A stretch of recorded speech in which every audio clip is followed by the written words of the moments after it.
Շատ լավ։ Պարոն Վարդևանյան, Արտուր Սարգսյանի վերաբերյալ միջնորդություն ներկայացրեցիք, որը քննվեց դռնփակ ռեժիմով, կասեք ինչ միջնորդություններ։ Տեսեք, դռնփակության կարգը սահմանվեց Աղվան Արշակյանի վերաբերյալ ներկայացված միջնորդության շրջանակներում, որը իրականացվեց դատարանի նախաձեռնությամբ։ Վերստին դռնբացության անցնելու միջնորդություն իմ կողմից չներկայացվեց, քանի որ բժշկական գաղտնիք կազմող տեղեկություն պետք է հրապարակեի, այդ իսկ պատճառով կամ ստացվում է պետք է դռնբացության անցնենք, վերստին անցնեինք դռնփակության, չուզեցա նման դժվարություն թե ձեզ, թե մեր այլ հայրենակիցներին առաջացնել։ Ըստ էության միջնորդությունը վերաբերում է կալանքը փոփոխելուն, թեև իհարկե Արտուր Սարգսյանի դեպքում կալանքը ընդհանրապես վերացնելու միջնորդությունը առավել քան ողջամիտ է, լեգիտիմ է, իրավաչափ է։ Բայց հաշվի առնելով այն իրականությունը, որը մենք տեսնում ենք, որ իսկապես կալանքները ռեկորդային ցուցանիշ ունեն,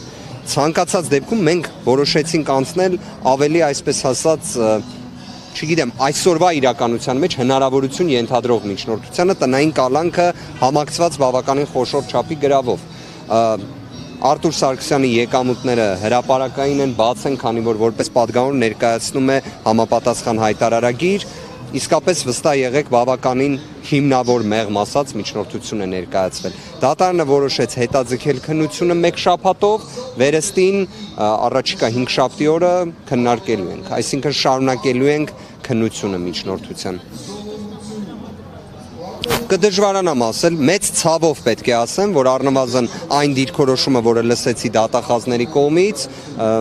իրենք կարծես առարկեցին, բայց անկեղծ եմ ասում, այնպիսի հիմք ենք ներկայացրել, որին առարկելը ես համարում եմ իսկապես կարող ենք չունենալ։ Միգուցե առաջիկայում այդ դիրքորոշումը փոխվի։ Իդեպ Սահմանադրական դատարանը հենց վերջին իր որոշումներից մեկով 1798 որոշմամբ ընդգծեց, որ կալանքը չկիրառելը արդարության եւ մարդասիրության երաշխիք է։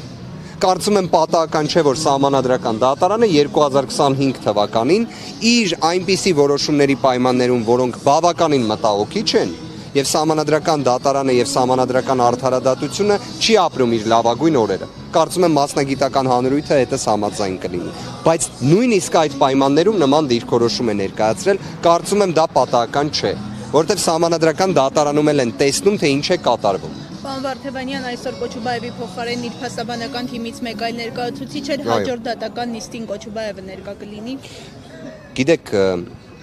չգիտեմ որքանով եք տեղեկացված, թե պատճառները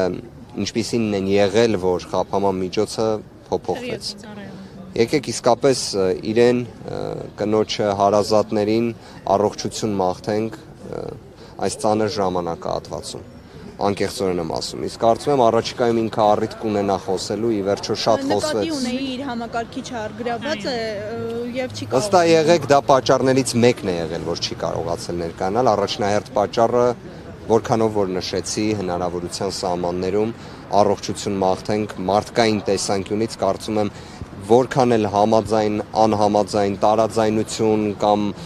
համակարծիք լինելու իրավիճակ, ինչ էլ որ կա, բոլոր դեպքերում հիմա այնպիսի մի իրավիճակ է, որ կարծում եմ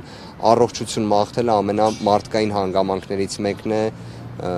Ալեքսանդրին իր կնոջը։ Սա կարող եմ ասել այս փուլում, շնորհակալ եմ։